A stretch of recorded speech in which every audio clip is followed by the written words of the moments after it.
Berjalanlah hamil tersebut pada saat berumur beberapa bulan. Ada sebagian ahli sejarah menyebutkan sekitar 6 bulan hamilnya Aminah di Nabi SAW dalam kandungan beliau, maka meninggallah Abdullah. Maka Nabi SAW jadi yatim sebelum lahir.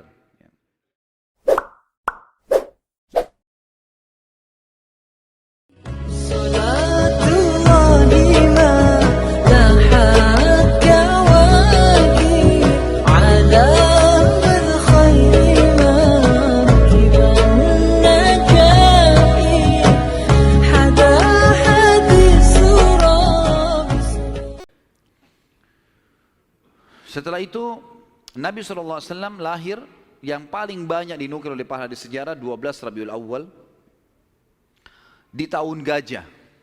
Sudah kita sebutkan tadi, tahun gajah kejadian Ashabul Fil, dan tepatnya 50 hari setelah kejadian gajah itu, penghancuran gajah, 50 harinya, disitulah lahir Nabi sallallahu alaihi wasallam. Ada yang perlu kita sebutkan teman-teman sekalian, walaupun sebenarnya menyebutkan ini bukan berarti Nabi SAW membutuhkannya, tidak sama sekali. Nabi SAW jauh lebih mulia daripada tanda-tanda ini. Tapi pada saat beliau lahir, ternukillah di Mekah, di Madinah, beberapa kejadian yang memang ahli sejarah angkat. Yang pertama, kejadian yang unik pada saat Nabi SAW lahir adalah terlihatnya bintang Ahmad namanya. Apa itu bintang Ahmad? Orang-orang Yahudi yang ada di Madinah itu meyakini kalau Nabi terakhir yang mereka tunggu di Madinah keluar itu, kalau dia lahir akan kelihatan bintang yang mereka istilahkan dengan bintang Ahmad, dan mereka mengukir-ngukir bintang itu sesuai dengan keterangan dari Taurat. Seperti itulah pemahamannya pada saat itu. Allahu alam tentang masalah kebenaran masalah bintang ini, tapi yang jelas kebenaran bintang itu bisa dipercaya atau tidak, karena kita dalam Islam tahunya bintang nggak boleh dipercaya gitu kan. Tapi ini pada saat itu dinukil oleh Hassan ibn Thabit radhiyallahu anhu, penyair Nabi SAW. Kebetulan umurnya dia beda 7 tahun dengan Nabi SAW. Beliau mengatakan setelah masuk Islam, setelah Nabi SAW hijrah ke Madinah, beliau mengatakan pada hari Nabi SAW lahir, aku kebetulan berada di salah satu benteng Yahudi, dan naiklah di malam hari kebetulan salah satu pendeta Yahudi lalu teriak dengan suara keras, "Wahai Yahudi, hai sekalian kaum Yahudi, sungguh telah terlihat pada malam ini bintangnya Ahmad, dan tidak terlihat kecuali pada saat ia lahir." Dan menurut Hassan ibn Thabit radhiyallahu anhu, memang umurnya beda 7 tahun dengan Nabi SAW, dan pada hari itu memang hari kelahiran baginda Nabi SAW. Yang kedua dinukil oleh para ulama tentang masalah kejadian-kejadian unik adalah Nabi SAW pada saat lagi Aminah melahirkan, maka dikatakan melahirkan tanpa ada rasa kesulitan sedikit pun, jadi sangat mudah. Bahkan sebagian athar menyebutkan Aminah tidak dibantu oleh orang. Tiba-tiba Nabi SAW keluar begitu saja. Dan yang ketiga, pada saat lahir, maka Nabi SAW dalam kondisi mengangkat kepalanya ke langit, seakan-akan orang yang sedang berdoa. Yang keempat, Nabi SAW lahir dalam kondisi sudah terkhitan. Sudah terkhitan. Yang kelima, Nabi SAW lahir juga tanpa terbebani lagi dengan sisa tali pusar, udah nggak ada. Lahir sudah terkhitan, ya, lahir sudah tidak ada tali pusarnya. Sampai poin di sini, sampai poin kelima ini, maaf 4 poin ya, karena poin pertama tadi itu kejadian di Madinah. Jadi 4 poin ini, Aminah melahirkan dengan sangat mudah, Nabi SAW seperti berdoa ke langit, kemudian terkhitan, kemudian tali pusarnya sudah terlepas. Maka Abdul Muttalib, kakeknya, bangga sekali datang, sangat senang pada saat itu. Dia berkata, sungguh pada cucuku atau anakku ini ada perkara besar. Lalu Abdul Muttalib pun membawa bayi Nabi SAW ke Ka'bah saat baru lahir, dan ia yang memberi nama Muhammad. Yang memberi nama Muhammad. Baik, ada sedikit rahasia masalah nama Muhammad ini. Perlu teman-teman tahu, nama Muhammad sebelum Nabi Muhammad SAW tidak dikenal oleh orang-orang Arab. Gak ada satupun orang Arab bernama Muhammad pada saat itu, belum ada. Terus dari mana nama ini? Kok Abdul Muttalib bisa berikan nama cucunya? Ada kisahnya. Jauh sebelum lahir Nabi SAW, Abdul Muttalib pernah jalan-jalan ke negeri Syam bersama dengan 3 orang sahabatnya.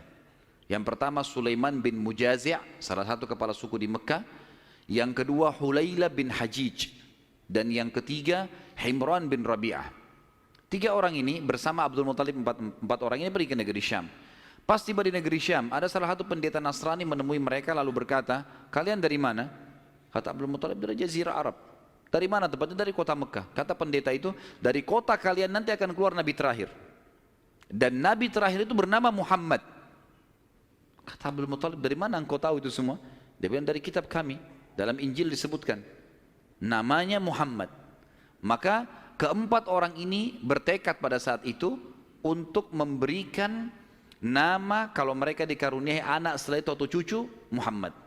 Dan dari 4 orang ini, pada saat balik ke Mekah, orang yang pertama mendapatkan cucu laki-laki adalah Abdul Muttalib. Itulah Nabi Muhammad SAW. Maka dia pun mengangkat bayi Nabi SAW lalu keliling di dekat Ka'bah lalu mengatakan, anak ini memiliki perkara yang besar. Aku memberikan nama Muhammad. Aku memberikan nama Muhammad. Terus dia mengucapkan kalimat itu. Kemudian selanjutnya teman-teman sekalian, yang keenam adalah goncangnya istana Kisra di Persia. Dan rubuhnya 14 teras istananya. Jadi ada teras-terasnya istana itu rubuh semua tanpa sebab. Rusak semuanya.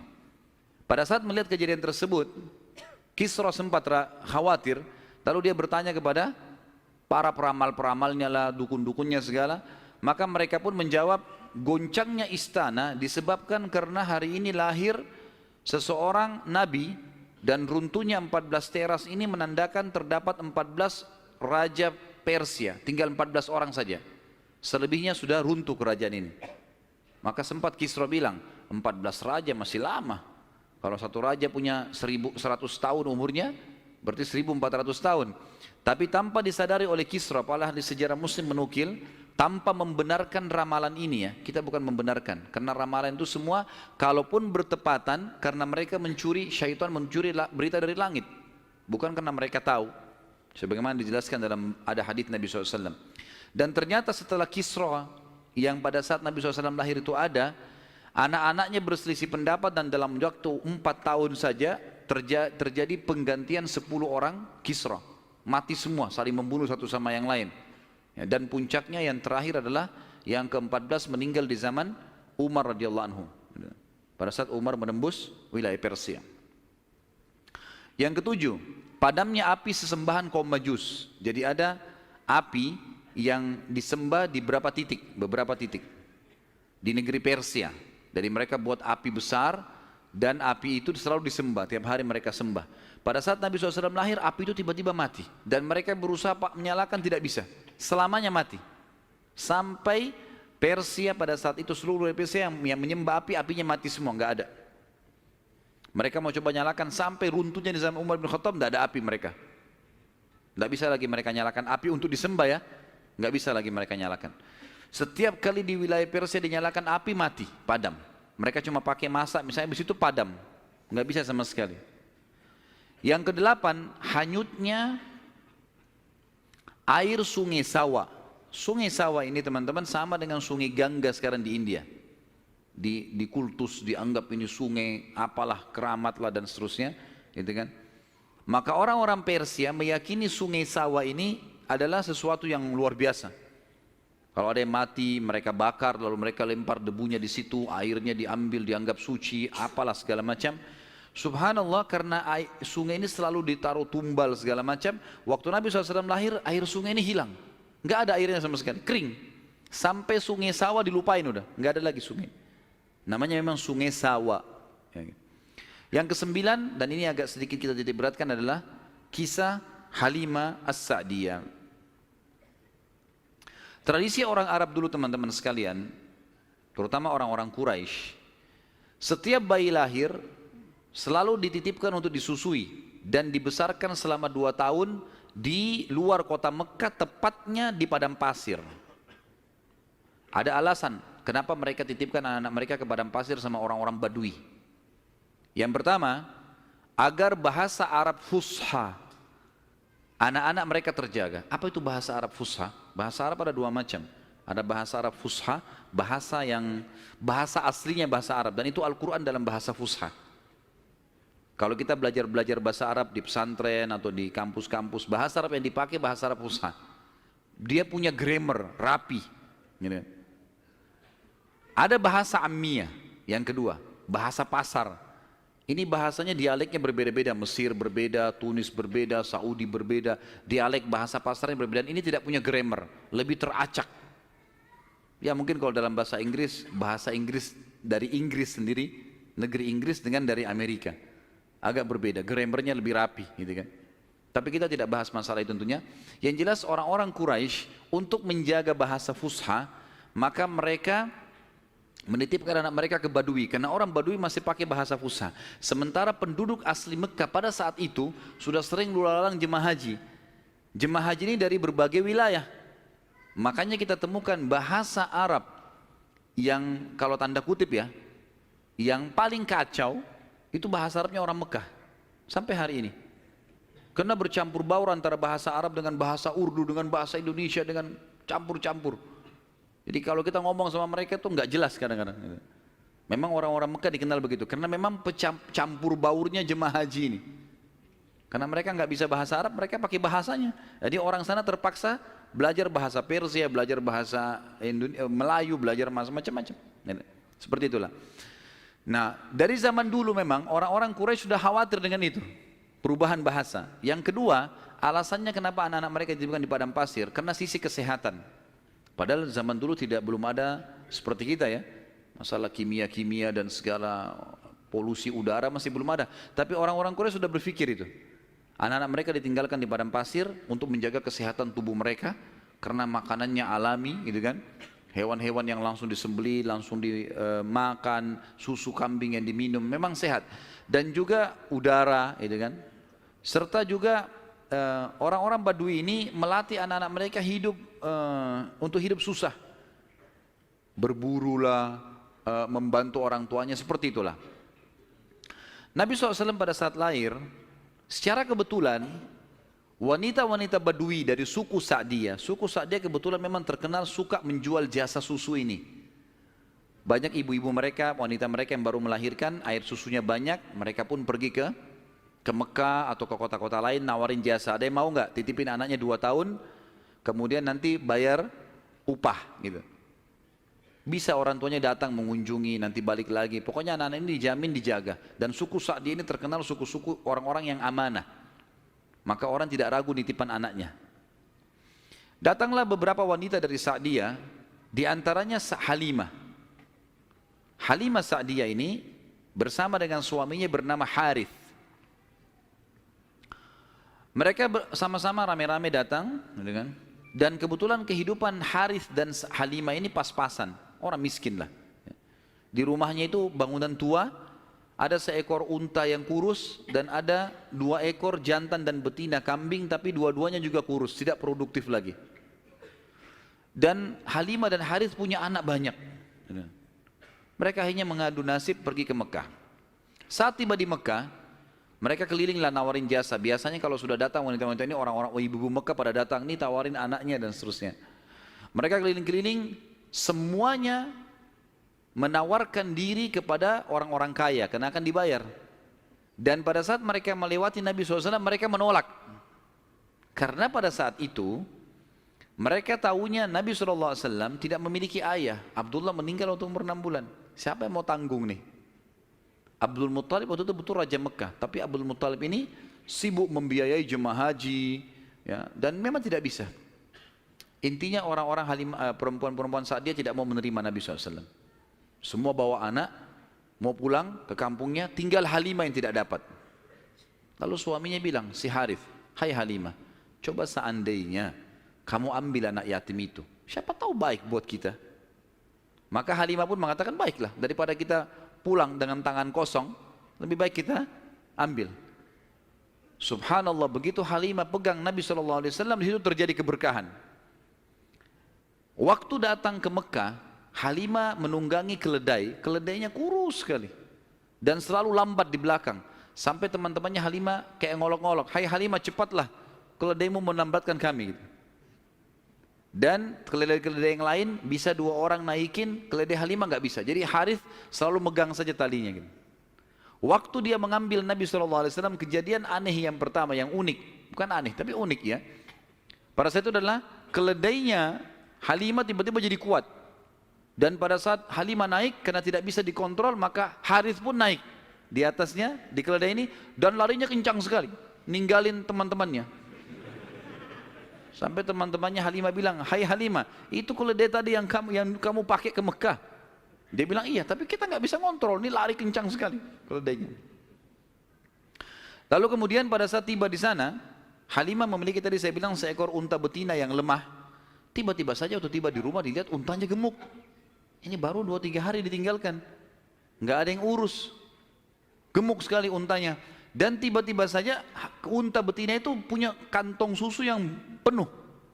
Sehingga Halimah sama Harith memerahnya, dan setiap habis diperah penuh lagi. Biasanya unta butuh makan, minum dulu baru penuh, ini enggak. Setiap habis diperah penuh lagi. Dia minum dengan anaknya, dengan istrinya si Harith ini dengan Halimah minum, kemudian anak-anaknya, dan bahkan sempat dibagi-bagi ke teman-temannya, tetangganya, karena penuhnya. Setiap diperah, kasih lagi, penuh lagi, begitu terus. Ya. Kemudian 2 kambing, jantan dan betina yang kurus juga tadi, tiba-tiba gemuk, dan tiba-tiba betinanya hamil dan punya anak, dan akhirnya menjadi banyak. Karena banyak, oleh Halimah dan Harith dijuallah beberapa ekor domba ini, dapat duit, dibeli unta jantan, lalu diternak lagi unta jantan ini sama yang betina. Tiba-tiba saja punyanya Halimah ini domba dan unta ini menjadi banyak sekali, dan Halimah serta Harith menjadi orang paling kaya di saat dia. Sampai akhirnya Halimah tidak butuh lagi untuk mengambil anak-anak yang disusui. Berkah luar biasa. Sampai terkenal di suku Sa'diyah pada saat itu, mereka berkata, dimanapun Halimah dan Harith gembalakan dombanya atau untanya, ikutkan, karena pasti gemuk. Dan memang betul, kalau ikut digabungkan berdekatan dengan gembalanya mereka, jadi hebat, jadi bagus, jadi subur, jadi begitu luar biasa berkahnya.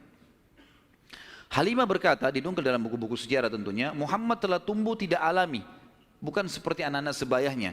Pada saat dia umur 2 tahun, perilakunya dan pemahamannya sudah seperti anak 6 tahun. Mudah diberikan penjelasan, tidak suka membuat marah, banyak hal-hal gitu. Saat tiba masa pengembalian, sudah umur 2 tahun, Halimah dan Harith pergi membawa Nabi SAW ke Mekah untuk dikembalikan pada Aminah, tapi mereka memohon-mohon, tolonglah hai Aminah, biarkanlah tinggal bersama kami, anak ini kami akan jaga, lihat sehat Muhammad, gak ada masalah, karena mereka lihat berkahnya, dan kami tidak butuh bayaran, gak usah bayar. Muhammad ini waktu datang luar biasa, kejadiannya begini segala macam. Baiklah, kata Aminah, silahkan dibawa. Tentu Aminah ini bolak-balik ya, ngelihat anaknya, balik lagi, tapi tinggal di sana. Sampai akhirnya Nabi SAW tinggal di suku Sa'diyah sampai umur 6 tahun. Sampai umur 6 tahun. Nah, di umur 6 tahun ini teman-teman ada kejadian. Waktu Halimah lagi masak, tiba-tiba saja dari kejauhan anaknya lari. Jadi ada anak Halimah laki-laki dan perempuan yang kurang lebih sebaya dengan Nabi SAW. Ada yang lainnya tentu sudah besar-besar. Nah, si laki-laki ini yang lebih tua dari Nabi SAW lari-lari mengatakan, wahai ibu, saudaraku dari Quraisy telah dikeroyokin oleh 2 orang. Lihatlah. Maka Halimah ketakutan, keluar dari rumahnya, minta anaknya mana, tunjukin tempatnya, ditunjukin tempatnya. Begitu dilihat, ternyata Nabi SAW memang tergeletak di tanah. Lalu Halimah nanya, hai Muhammad, apa yang terjadi dengan kau? Dalam riwayat Bukhari itu memangnya disebutkan ya, bahwasanya Nabi SAW mengatakan, ya, pada saat itu telah datang kepadaku 2 orang laki-laki yang menjatuhkanku ke tanah, kemudian membelah dadahku dan mengeluarkan sesuatu yang hitam darinya. Lalu kemudian menutupnya kembali. Nabi SAW dengan polos jawabnya gitu. Maka Halimah pun membuka baju Nabi SAW dan menemukan memang ada bekas jahitan. Karena ketakutan, akhirnya Halimah bersama Harith membawa pulang Nabi SAW ke Mekah. Hai Aminah, ini anakmu, ini masih sehat, ya, utuh, nggak ada apa-apa, ambillah kembali. Aminah kaget, kenapa kalian kembalikan? Dulu kalian yang ngotot mau tahan, kenapa sekarang memohon supaya diambil kembali? Kenapa? Akhirnya kena terdesak, mereka bilang, ada kejadian begini dan begitu. Lalu Aminah mengatakan, apakah kalian mengira bahwasanya anakku ini diganggu oleh syaitan? Tidak mungkin. Karena pada saat aku sedang hamil, aku mimpi ada kalimat yang aku ucapkan, u'idhuhu billahil azim min kulli syarrin wa ainin hasid. Aku berlindung kepada Allah untuk bayi ini dari semua keburukan dan iri dengkinya orang lain. Tapi Halimah dan Harith sudah ketakutan, dikembalikanlah Nabi SAW di umur 6 tahun itu. Di umur 6 tahun ini dia kembali ke pangkuan, Nabi SAW kembali ke pangkuan ibunya Aminah, tepatnya beberapa bulan setelah kembali, Aminah mengajak Nabi SAW mengunjungi paman-pamannya Aminah di Madinah. Ya, Nabi SAW umur 6 tahun sudah ke Madinah, gitu kan. Tinggal beberapa hari pada saat pulang menuju ke Mekah, tepatnya di wilayah namanya Rabwah. Rabwah sekarang masih ada wilayah itu tentunya. Mungkin kalau tidak salah sekitar 80 sampai 100 km lah dari kota Mekah, kalau saya tidak salah tentunya. Ya. Itu Aminah sakit keras dan meninggal di tempat itu dan dikubur di situ. Lalu Nabi SAW dibawa pulang ke Mekah oleh pembantunya Aminah dan diserahkan kepada kakeknya Abdul Muttalib. Dan Abdul Muttalib ini memelihara Nabi SAW dari umur 6 tahun sampai 8 tahun, 2 tahun. Di sini Nabi SAW belajar banyak sekali dari Abdul Muttalib, belajar kepemimpinan. Karena Abdul Muttalib ini pemimpin pada saat itu. Nabi SAW selalu di mana kakeknya, di situ dia. Terutama di majlis di Darun Nadwah. Setiap kali duduk, selalu dilihat bagaimana dipecahin masalah. Dan Abdul Muttalib ini memiliki sebuah tempat duduk yang tidak boleh ada orang duduk situ, termasuk anak-anaknya. Paman-paman Nabi SAW semua tidak boleh duduk. Tapi Nabi SAW setiap hari kalau datang lebih dulu dari kakeknya, dia duduk di kursi situ. Umur 8 tahun. Setiap kali paman-pamannya usir, dia suruh pindahin karena dianggap anak kecil. Nabi SAW mengeluh sama kakeknya. Ini paman-paman saya larang saya. Maka Abdul Muttalib mengatakan, jangan larang anak ini, biarkan dia duduk di sini. Yang lain tidak boleh kecuali dia. Maka kata ahli sejarah, Nabi SAW belajar banyak sekali hal, diantaranya bagaimana dia menjadi tokoh masyarakat. Baru 6 sampai 8 tahun ya. Di umur 8 tahun meninggallah Abdul Muttalib, kakek Nabi SAW. Kemudian diambil alih dan dipelihara oleh pamannya Abu Talib. Dan Abu Talib memelihara Nabi SAW dari umur 8 tahun sampai Nabi SAW mandiri. Sebenarnya tinggal serumah dengan Abu Talib sampai menikah, sampai umur 25 tahun. Tapi Nabi SAW waktu itu mulai 8 tahun, karena Abu Talib ini pamannya orang miskin, maka beliau pun akhirnya niat ingin membantu. Abu Talib sering kali dititipkan amanah gembalaan domba oleh masyarakat Mekah, maka Nabi SAW pun mengambil alih dan memelihara domba-domba itu, datang ke padang pasir, digembalakan. Dan ini teman-teman sekalian perlu digarisbawahi, memang semua nabi-nabi dengan hikmah Allah memang dibuat atau di awal-awal umur mereka sebelum dinobatkan jadi nabi mengembala domba. Kata Nabi SAW, tidak ada seorang nabi pun kecuali menjadi pengembala domba sebelum masa penobatan. Sebagian ulama tentu membahas masalah domba ini karena domba-domba ini hewan-hewan yang lembut, kalau mereka makan mereka tidak rebutan, artinya mereka mengelompok di padang pasir, dan pada saat lagi nunggu gembala, orang pengembala ini bisa bertafakur, melihat langit luas, menunggu berjam-jam. Jadi itu juga ada di antara hikmahnya. Nabi SAW ini mengembala teman-teman sekalian dari umur 8 tahun sampai umur 21 tahun. Mengembala domba. Ya. Ini umur di mana Nabi SAW pada saat itu mengembala atau menjaga gembalaan ini. Tentu di atas umur 21 tahun, baginda Nabi SAW sudah mulai terjun ke bisnis. Sudah mulai terjun ke bisnis, meninggalkan gembala domba, kemudian mulai berusaha. Di antara yang dilakukan oleh Nabi SAW adalah membeli beberapa produk di pasar Ukaz, pasar khasnya orang Mekah. Ya. Kalau yang saya pernah kumpulkan informasi, kalau tidak salah memang lokasinya di pasar Seng dulu itu. Tapi sekarang pasar Seng juga sudah dihancurin ya. Dan teman-teman yang belum pernah ke sana belum tahu, tapi yang sudah berangkat dulu tahu. Di situ sudah terkenal pasar dari dulu, tapi sekarang sudah diratakan jadi jalanan dan bangunan. Nabi SAW mulai di umur 21 tahun berdagang, dan di hari pertama beliau berdagang, beliau mengambil barang-barang kemudian beliau menjualnya. Ada satu orang yang datang membeli dagangan Nabi SAW, membeli dagangan Nabi SAW. Orang ini dari luar Mekah. Dia datang, ini umur Nabi sudah 21 tahun ya, sudah tinggalin gembalaan, sekarang mulai masuk bisnis. Pada saat Nabi SAW transaksi sama orang ini mengatakan, ini saya bayar cash, hai Muhammad, saya titipin barangnya. Setelah tawaf, saya akan ambil. Orang ini umroh, gitu kan. Tentu dengan cara umroh pada saat itu ya, mereka sambil menyembah berhala dan seterusnya. Ini syariat Nabi Ibrahim yang masih tertinggal. Ternyata orang ini setelah selesai umroh, dia pulang ke kampungnya, dia lupa kalau dia sudah transaksi dengan seorang masyarakat Mekah bernama Muhammad ini sallallahu alaihi wasallam. Maka orang ini pulang ke kampungnya, 3 hari kemudian baru diingat sama dia. Dia ingat dia transaksi. Kalau tidak salah bahkan kampungnya orang ini 3 hari dari Mekah. Jadi 3 hari pergi, dia setelah 3 hari perjalanan tiba di kampungnya, 3 hari kemudian baru ingat, sudah 6 hari. 3 hari lagi kembali ke Mekah, 9 hari. Begitu tiba di Mekah, dia buru-buru ke pasar Ukaz, dia kaget melihat Nabi SAW dalam kondisi yang sama. Menjaga barangnya, tidak bergerak di situ terus. Waktu itu belum ada penyumbatan jadi Nabi ya, belum ada syariat, belum ada apa-apa.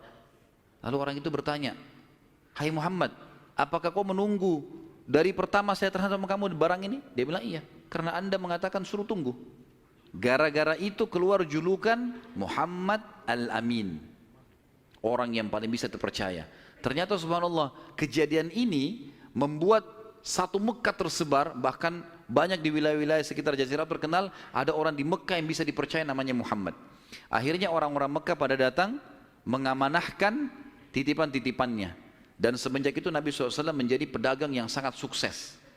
Salah satu strategi dagang Nabi SAW adalah setiap orang titipin macam-macam, jadi sekian banyak orang menitip. Termasuk yang menitip sama beliau adalah Khadijah, seorang pedagang, seorang janda kaya yang memang memiliki harta.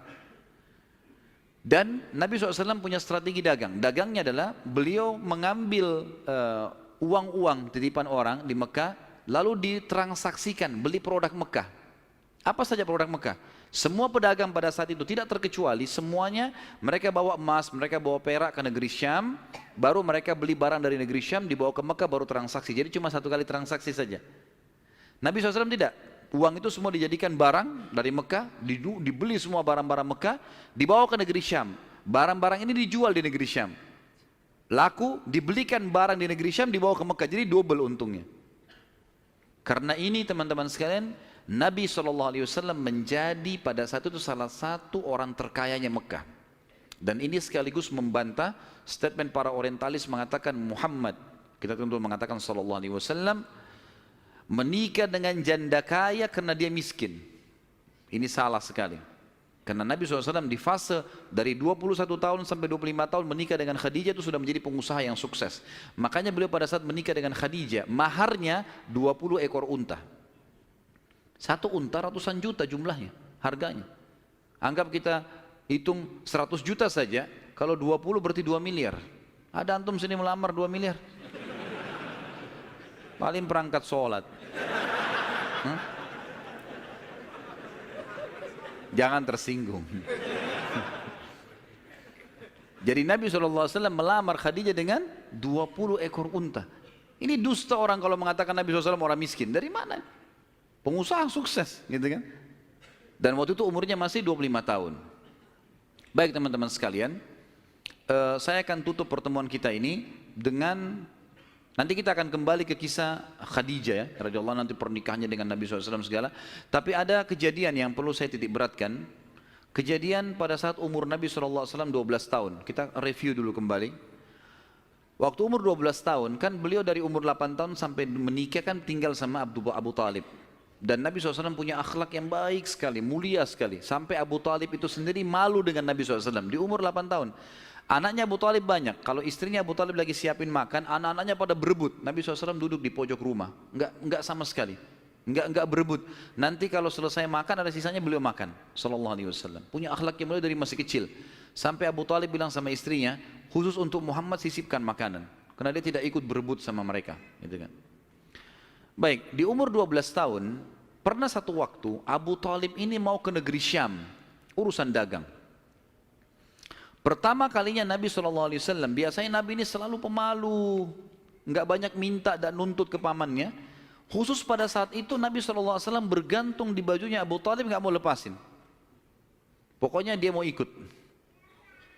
Abu Talib heran, nggak pernah Nabi SAW berperilaku begini. Musyawarah sama istrinya, nggak pernah Muhammad begini. Kenapa seperti ini? Pasti ada sesuatu gitu. Maka setelah musyawarah, kayaknya dibawa aja deh. Dibawalah ke negeri Syam. Pergilah Nabi SAW bersama dengan Abu Talib dan kafilahnya. Pada saat mau tiba di negeri Syam, sebelum tiba di negeri Syam, kafilah ini melewatin sebuah gereja teman-teman sekalian, dan di situ ada satu pendeta bernama Bahira. Dan ini riwayat Bukhari Muslim menceritakan masalah itu ya. Dan sampai sekarang di negeri Syam masih ada puing-puingnya gerejanya Bahira ini. Pada saat itu di zaman Nabi SAW ada gereja ini, dan sampai sekarang masih ada sisa puingnya. Saya pernah lihat cuplikannya sendiri, ada sisa puingnya di negeri Syam. Tepatnya di Syria ya. Kemudian teman-teman sekalian, pada saat melewatin kafilah ini melewatin gereja, si Bahira ini kepala pendeta di gereja itu memang lagi nunggu informasi tentang Nabi terakhir nih. Dia ngeliat-lihat di jendela gerejanya, setiap kafilah lewat dilihat sama dia, terutama yang dari Jazirah Arab.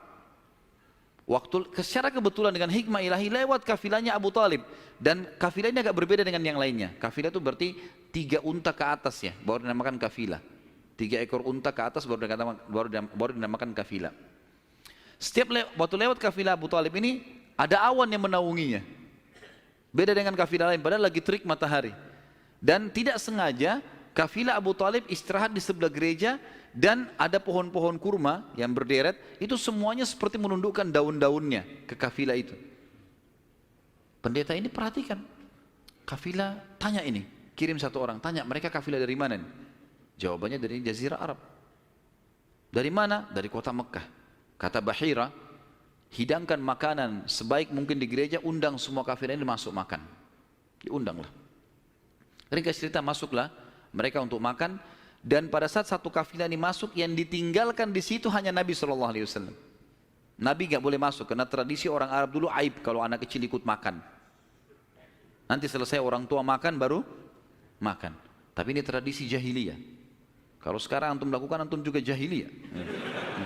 Makan, kasih anak-anak makan. Kenapa harus disendirikan? Mungkin dia lapar, kesian. Gitu kan? Baiklah. Waktu lagi makan, Bahira ini memperhatikan satu persatu orang-orang Quraisy ini, wajahnya. Karena mereka tahu cirinya Nabi terakhir. Alisnya, wajahnya, mukanya, kulitnya, jalur nasabnya, semua jelas. Tidak semua, tidak ada tanda-tanda kenabiannya. Ini mukanya muka biasa semua. Maka si Bahira tanya, apakah masih ada dari kafilah kalian yang tidak ikut makan? Kata mereka, ada satu anak kecil di depan, kami suruh jaga barang kami. Kata Bahira, boleh saya ketemu? Oh silahkan. Mereka lagi asyik makan. Bahira keluar menemui Nabi SAW. Nabi lagi duduk di bawah pohon. Lalu Bahira memanggil dia, mengatakan, hai anak kecil, ikutlah dengan saya. Kafilahnya disuruh jaga oleh beberapa pegawainya Bahira ini. Masuk di satu ruangan di gereja. Kemudian Nabi SAW berdiri lalu kata, jadi orang Mekah begini teman-teman, di Mekah itu ada patung namanya Lat dan Uzza. Lat dan Uzza ini 2 patung yang luar biasa dikultuskan di Mekah. Hebat patung ini menurut mereka. Jadi kalau bersumpah atas nama Lat dan Uzza sudah tidak mungkin berbohong. Kalau bohong kualat nih. Maka pendeta ini tahu Bahira, dia bilang, hai anak kecil, saya akan bertanya kepadamu atas nama Lat dan Uzza. Ini semua anak kecil sampai orang tua di Mekah tahu nama ini, dan mereka ketakutan kalau dengar nama ini. Apa jawaban Nabi SAW waktu itu? Umur 12 tahun, masih kecil. Kalau kita sekarang masih SD gitu kan. Maka beliau mengatakan, jangan engkau sebutkan 2 nama berhala itu karena aku membencinya. Aku tidak suka dengan patung itu. Penasaran Bahir, diperhatikan wajahnya, alisnya, matanya Nabi SAW. Perlu teman-teman tahu ya, ciri fisik Nabi SAW itu luar biasa, tersebutkan secara rinci di Taurat dan Injil. Allah mengatakan dalam Al-Quran, a'udzubillahi minasyaitonirrajim, ya'rifunahu kama ya'rifuna abna'ahum.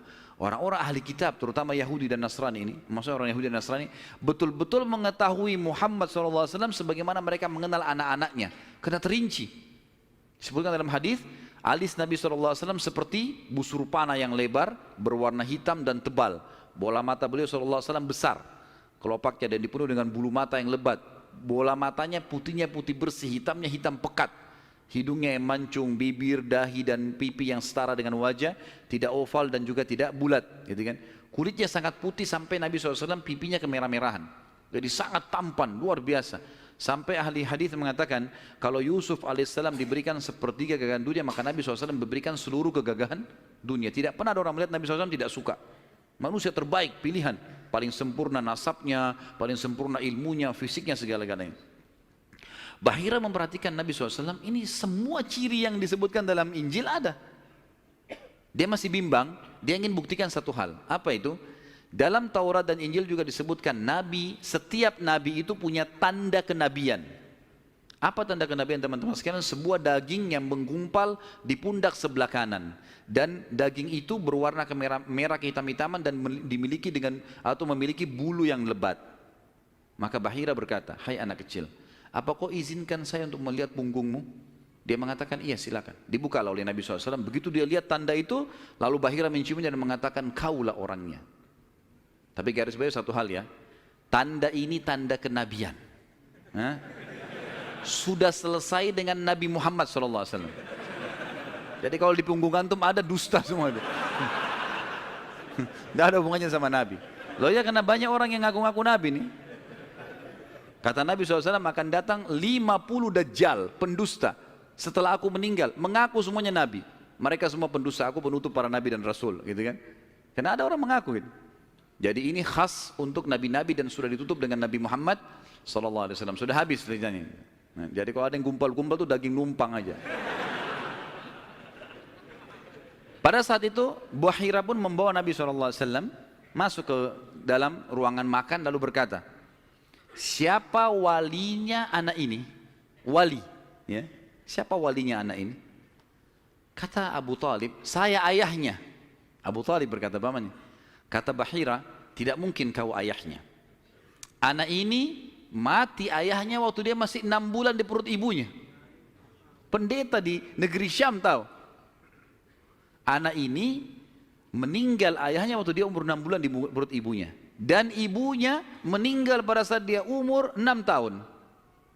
Serta dia dibina dan dididik. Dibina itu maksudnya dikasih, kalau bahasa Arab itu bina itu berarti seperti bangunan itu dibanguni, dididik, dibesarkan dan seterusnya oleh kakeknya sampai umur 8 tahun. Dan kalau kau benar kerabatnya, kau adalah pamannya. Abu Talib kaget, dari mana anda tahu semua itu? Benar semua. Dia bilang, kami temukan dalam kitab kami. Ketahuilah, keponakan kau ini adalah nabi terakhir yang sedang ditunggu oleh orang-orang. Dan kalau orang Yahudi tahu dia dari turunan Arab, maka pasti mereka akan membunuhnya sebagaimana mereka berusaha membunuh Isa alaihissalam. Kalau mereka tidak suka, mereka tolak, gitu kan? Maka jangan bawa ke negeri Syam, bawa pulang ke Mekah segera. Akhirnya dibawa pulanglah Nabi SAW ke Mekah pada saat itu. Waktu dibawa pulang ke Mekah, setelah tiba di Mekah, maka ada kejadian kecil di sini dan kita tutup dengan ini tentunya. Waktu sudah pulang ke Mekah, Abu Talib sudah mulai ketakutan karena dia sudah dengar informasi tentang ponakannya nih. Zaman dulu juga teman-teman sekalian, ada tradisi buruk ini sebenarnya, tradisi buruk juga. Seringkali dukun-dukun dan peramal ini menjual jasa. Mereka datangin negeri-negeri atau kota-kota, tawarin jasa. Datang, tancapin kemah, kemudian mereka jual jasa. Ayo siapa yang mau diramal, bayar. Gitu kan? Seperti itulah. Waktu itu pas Abu Talib tiba di Mekah, pas peramal-peramal lagi masuk di Mekah. Maka orang-orang Mekah bawa anaknya, suruh ramal. Lihat mukanya, lihat tangannya, lihat segala macam. Pada saat itu teman-teman sekalian, Abu Talib ingin mengetes. Dia bawa Nabi SAW, dicari sama dia, mana pimpinannya dukun nih, peramal-peramal nih. Ditemukan lalu dibawalah Nabi SAW, waktu masih kecil, umur 12 tahun tadi, dibawa. Terus pimpinan peramal itu dalam kisah, dalam buku-buku sejarah disebutkan, memandang Nabi SAW dengan pandangan yang sangat tajam. Dan dia tidak bicara apa-apa. Dia mengatakan, tahan anak ini. Lalu dia masuk ke kemahnya. Kemungkinan dia bicara sama dukun, sama setan-setannya nih. Karena kan dukun. Ini, saya nggak bisa tebak anak ini nih. Abu Talib lihat pimpinan ini biasanya dia kalau anak-anak Mekah datang, oh ini nasibnya begini, sudah bawa, bayar. Seperti itulah. Ini enggak. Lama dalam kemah. Abu Talib ketakutan, dibawa Nabi SAW. Dan Abu Talib titip pesan. Kalau dia tanya, jangan sebutin di mana anak ini. Dibawalah Nabi SAW pulang ke rumah, Abu Talib kembali ke situ. Lama, baru dukun itu keluar. Peramal itu keluar dari kemahnya. Lalu dia teriak, mana anak tadi itu di sini? Enggak ada yang nyaut, karena Abu Talib sudah titip pesan. Abu Talib waktu itu termasuk anaknya Abdul Muttalib, Raja Mekah. Tapi Abu Talib tidak dinobatkan jadi raja pada saat itu kan. Maka mereka diam. Yang kedua kali, mana anak itu di sini? Sampai 3 kali, kesimpulan terakhir, kata peramal itu, kita tentu tidak percaya peramal, tapi dia mengatakan, ya, kalau anak itu memiliki kedudukan yang sangat tinggi, dan dia akan memimpin dunia. Begitu loh bahasanya. Dengan ini teman-teman sekalian, maka orang-orang Mekah jadi lebih yakin kalau Nabi SAW ini punya kedudukan. Walaupun kita secara orang Muslim tidak percaya dengan dukun semua, tapi historinya begitu. Secara histori seperti itu. Allahu a'lam. Dan insya Allah nanti kedepannya kita akan bahas tentang pernikahan Nabi SAW, prosesi pernikahannya, ya, kemudian anak-anaknya, sampai ke masa fase kenabian. Allahu a'lam.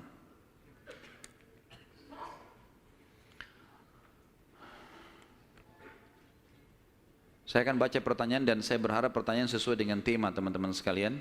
Dan tolong saya datang jauh-jauh ke sini bukan untuk dites, ya. Jadi nggak usah ngetes-ngetes. Ya. Kalau antum sudah tahu, alhamdulillah, bawa ilmunya pulang. Ya. Jadi tanya yang tidak mengerti. Kalau sudah ngerti nggak usah tanya. Ya. Apakah riwayat yang mengatakan bahwa Hamzah radhiyallahu anhu seumuran dengan Rasulullah SAW itu salah? Karena dari riwayat yang antum ceritakan Hamzah lebih tua dari Abdullah. Mohon penjelasan riwayat-riwayatnya. Yang dimaksud dalam riwayat Nabi SAW sebaya, bukan seumur dengan Hamzah. Sebaya, orang-orang Arab itu membahasakan sebaya itu seperti orang yang setara postur tubuhnya, ya, dekat paras wajahnya. Jadi bukan masalah umur. Karena jelas sekali anak Abu Talib, Abdul Muttalib yang paling musuh Abdullah. Hamzah kakaknya memang, kakak Abdullah, gitu kan. Ya itu dimaksud dengan sebaya. Makanya waktu Hamzah terbunuh di perang Uhud itu memang diceritakan sudah tua, gitu kan? Radhiyallahu anhum. Kalau Nasrani dulu beriman, tapi kok sekarang tidak beriman kepada Allah? Tanya mereka. Hah? Kenapa tanya saya? Hah? Salah pertanyaan ini. Kenapa sekarang tidak beriman kan gitu? Baiklah. Saya berikan gambaran saja, mudah-mudahan masuk. Orang-orang Nasrani, di antara tafsir Al-Fatihah yang disebutkan oleh Ibnu Abbas radhiyallahu anhuma, ghairil maghdubi alaihim waladdallin, bukan orang-orang yang kau murkahi ya Allah dan bukan orang-orang yang sesat. Kata Ibnu Abbas, ini Ibnu Abbas hibr ummah, ini ulamanya, sahabat, terutama dalam ilmu tafsir, gitu kan? Beliau mengatakan maghdubi alaihim, orang yang dimurkai adalah Yahudi. Dhalin, sesat adalah orang-orang Nasrani. Lalu dirincikanlah. Kenapa Allah murka dengan orang Yahudi? Karena Yahudi tahu betul kebenaran Islam, tapi mereka nolak. Dan bukan cuma Nabi Muhammad SAW, mereka sudah menolak Nabi Isa sebelumnya.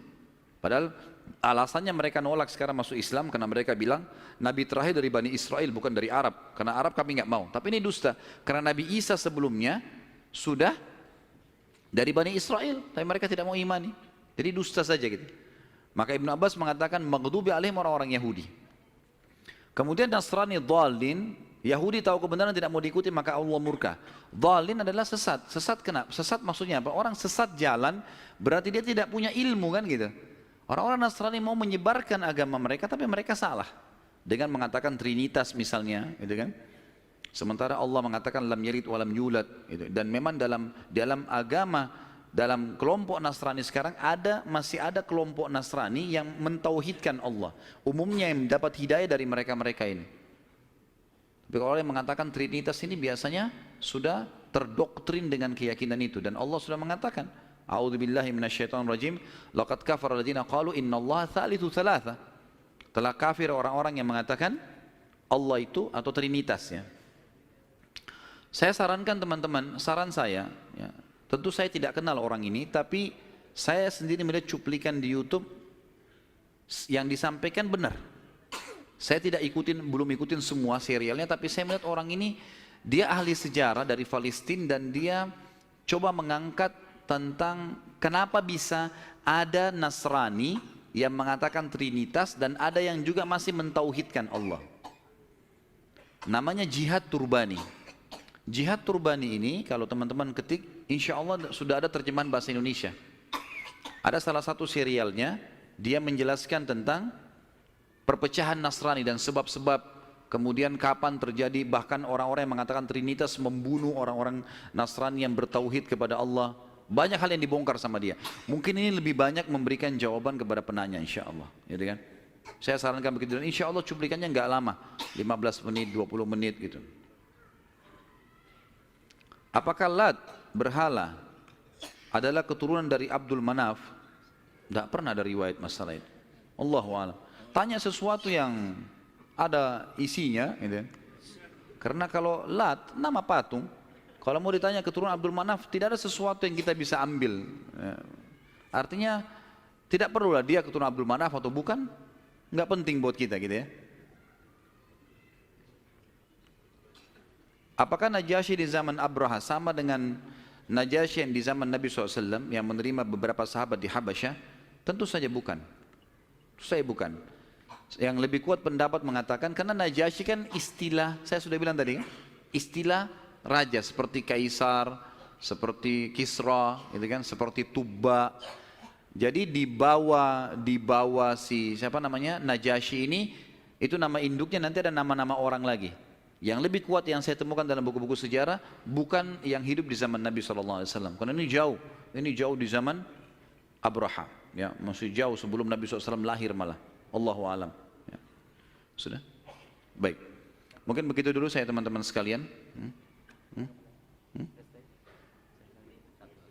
Sesuai tema enggak? Karena ada saya temukan banyak orang tidak sesuai dengan tema. Ada juga orang yang sengaja ngetes. Lempar pertanyaan, sengaja ngetes, terulang-ulang. Dan sekarang itu yang banyak dipelintir-pelintir di YouTube tuh.